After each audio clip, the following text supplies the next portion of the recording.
아버지 하나님 감사합니다. 오늘도 하나님의 뜻이 이 땅에서도 이루어질 줄로 믿습니다. 저희들 짧은 순간이지만 이 한날 하나님의 뜻에 쓰임받는 이왕이면 복된 자가 되게 하여 주옵소서. 생각하는 것 말하는 것 우리의 마음이 기울어지는 모든 것 선택 속에 하나님의 뜻과 연결되도록 우리를 이끌어 주시옵소서. 또 우리의 몸과 마음 이 모든 것이 하나님의 뜻이 이루어지는 현장에 있게 하여 주시어서 늘 은혜와 더불어 동행하는 사람 되게 하여 주시옵소서. 오늘도 말씀 속에 또 기도 속에 각자를 향한 세미한 음성을 들려주셔서 오늘도 힘을 얻게 하여 주옵소서.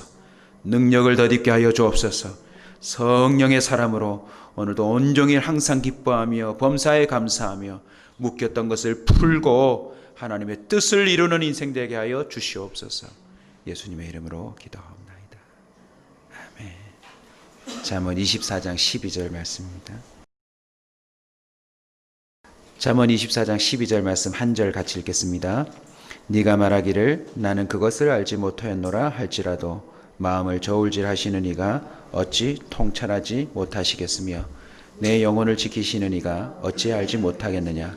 그가 각 사람의 행위대로 보응하시리라. 아멘. 하나님 쪽으로 마음이 기우는 자, 하나님 쪽으로 마음이 기우는 자라는 제목으로 말씀을 나누겠습니다. 우리는 어제 사망으로 끌려가는 자, 또 살육을 당하게 된 자 건져주고 구원에 이르도록 섬겨야 한다라는 말씀, 그것이 진정한 지혜다라고 하는 사실을 우리는 보았습니다. 그런데 막상 그런 상황에 도달하면 우리 마음 안에 갈등이 생깁니다. 괜히 저 인생에 내가 개입되어 혹 내가 손해보지 않을까, 나까지 사망으로 끌려가지 않을까, 괜히 살육을 당하는데 내가 가로막고 섰다가 내가 살육당하는 건 아닌가. 이렇듯 우리 마음 안에는요, 선택을 위한 여러 가지 도구들이 있습니다. 그래서 자기도 모르게 그 저울에 그 정체를 이렇게 얘기하죠. 이리 재보고 저리 재보고, 이리 달아보고 저리 달아보고, 줄자도 있고 저울도 있대요. 선택해야 될 것들을 양쪽에 두고서 무엇을 선택해야 될지, 무엇을 잡아야 할지, 어느 것이 더 가치가 나갈지 우리는 재어보고 달아본다라는 것입니다. 오늘도 아마 눈 뜨는 그 순간부터 새벽 기도를 갈까 말까 우리 마음속에 저울질이 있었을 거예요. 새벽 기도가 끝나면 무엇을 먹을까? 또 어디로 갈까? 시간을 어떻게 쓸까? 마음에서는 계속 나름 달아보는 삶이 연속으로 이어질 것입니다. 그런데 문제는 저마다 기준이 다 다르다는 거예요. 통일된 기준으로 재어보고 달아보며 선택한다면 꽤 세상이 명확해질 터인데, 이 사람 마음의 저울과 저 사람 마음의 저울의 눈금이 틀리대요. 저 사람의 측정 단위와 우리의 단위가 또 다르대요. 그래서 도대체 어느 장단에 맞춰야 될지 모르는 참 힘들고 혼돈스러운 시대에 우리는 살고 있는 것입니다. 선악과를 따먹은 이후에 이미 성경이 언급하듯 눈이 밝아져서 각자의 기준으로 사람들이 살기 시작했기 때문이라는 것입니다. 그런데 알아야 합니다. 지금도 여전히 많은 사람들이 자신의 눈금으로 달아보며 선택하며 살지만 오늘 본문을 통해 우리는 분명히 알아야 합니다. 하나님께서 각 사람의 마음을 저울질하고 계시다는 것입니다. 그래서 우리는 주님의 눈금이 무엇인지를 주목해야 합니다. 마냥 내가 느끼는 대로, 내가 경험한 대로, 사람들이 말해주는 대로 살 것이 아니라 하나님의 눈금이 무엇인지를 알고 우리는 제대로 저울질하고 제대로 측정을 해야 할 것입니다. 오늘 12절 보십시오. 나는 그것을 알지 못하였노라 할지라도. 우리 마음에는요, 어느 순간 사망으로 끌려가는 자, 살육당하는 자, 나름 성경이 말한 대로 해야 될 그 순간에 나는 못 봤습니다. 나는 그건 잘 모르겠습니다. 그 마음의 저울 기울기가 그냥 반대로 향하더라는 것입니다. 하나님은 그 중심을 다 알고 계십니다. 아무리 모른다고 해도 또 아무리 안다고 해도 우리가 알고 있는지 모르고 있는지 주님은 이미 다 그 마음을 저울질 하신다라는 것입니다. 왜냐하면 주님은 통찰하고 있기 때문입니다. 주님은 우리의 영혼을 지키고 계시기 때문에 우리의 영혼의 그 저울질이 어디로 향하는지를 다 아신다는 것입니다. 오늘 저와 여러분은 이 아침에 하나님이 항상 내 마음을 저울질 하신다. 마치 쌀집이나 또 물건을 파는 그 현장에 가면 저울 앞에 선 장사꾼과 또 그 구입하는 사람처럼 또는 관리 감독자처럼 주님이 우리 마음의 문 앞에 뜩 서서 내 저울이 어디로 오르락내리락 하는지를 눈여겨 보고 계신다라고 하는 사실을 마음속에 새겨야 될 줄로 믿습니다. 지혜자가 누구입니까? 자신의 기준을 내려놓는 자입니다. 내 마음속에 계속 요동치며 이게 좋겠다 저게 좋겠다 갈등하지만 하나님이 기뻐하시는 것으로 마음이 기울어지는 지혜, 내 모든 기준을 내려놓고 주님이 이걸 기뻐하시겠다, 주님이 이렇게 말씀하셨지, 그쪽으로 내 마음이 그냥 기울어지는 것, 그게 은혜요 지혜인 줄 믿으시기 바랍니다. 내 눈에 보기에 아무리 가볍게 보여도 손해볼 것처럼 보여도 하나님이 말씀하신 거라면, 하나님이 원하시며 기뻐하시는 것이라면 우리의 마음이 그쪽으로 향하고 삶의 무게가 그쪽으로 주어질 때 그것이 가장 지혜로운 선택이며 또한 삶이 될 줄로 믿습니다. 성경에는 이렇듯 자신의 기준을 내려놓고 또 그 세상에 통용되는 측정 단위들을 내려놓고 하나님께로 마음이 기울어져서 그의 삶의 새로운 모습들이 나타나는 기사들이 잘 기록되어 있습니다. 누가복음 7장 9절의 예를 들어볼까요? 예수께서 들으시고 그를 놀랍게 여겨 돌이키사 따르는 무리에게 이르시되 내가 너희에게 이르노니 이스라엘 중에서도 이만한 믿음은 만나보지 못하였노라. 누구입니까? 로마의 백부장입니다. 백부장은 늘 언제나 로마의 황제의 말에 마음이 기울어져 있어야 합니다. 근데 그는 어느 날 예수 그리스도께로 마음이 기울어집니다.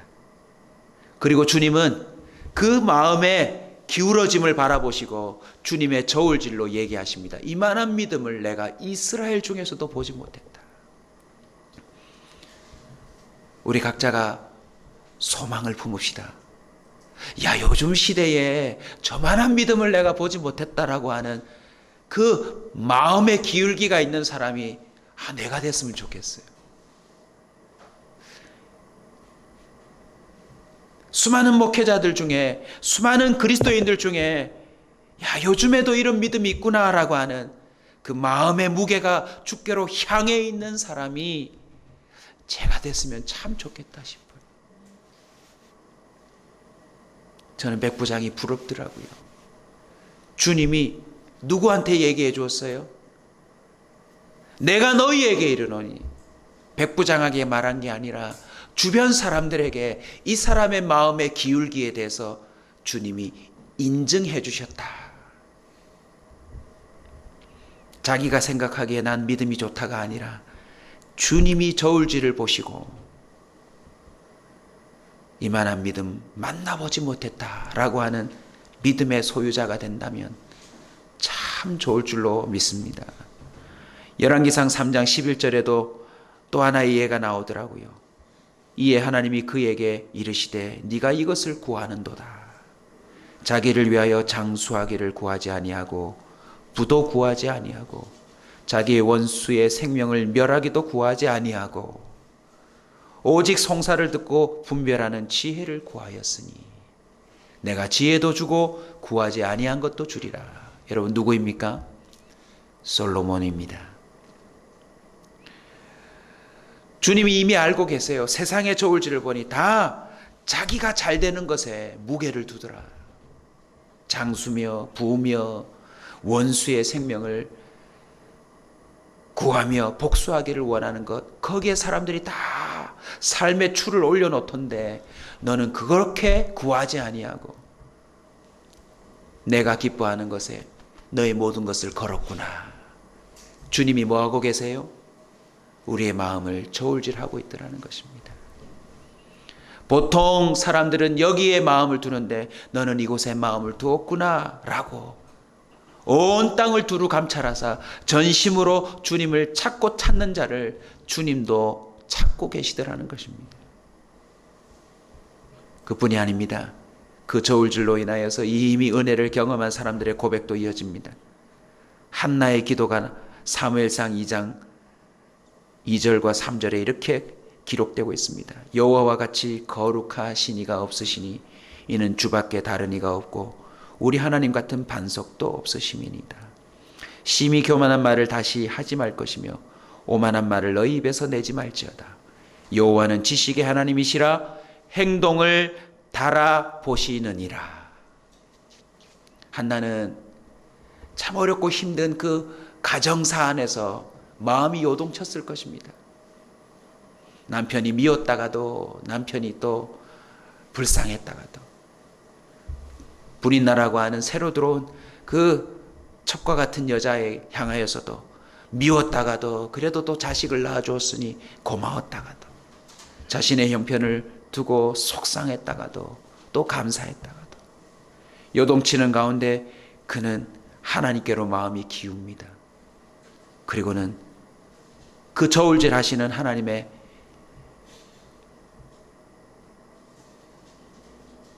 은혜를 따라 아들을 선물로 받지요. 그리고는 기도로 외칩니다. 하나님이 지식의 하나님이시도다. 행동을 달아보시느니라. 사랑하는 성도 여러분, 주님의 저울질 가운데 하나님의 은혜가 있음을 잊지 마시길 축원합니다. 손해보는 것처럼 보여도 바보 같아 보여도 주님께 삶의 무게를 두면 하나님은 반드시 보상해 주십니다.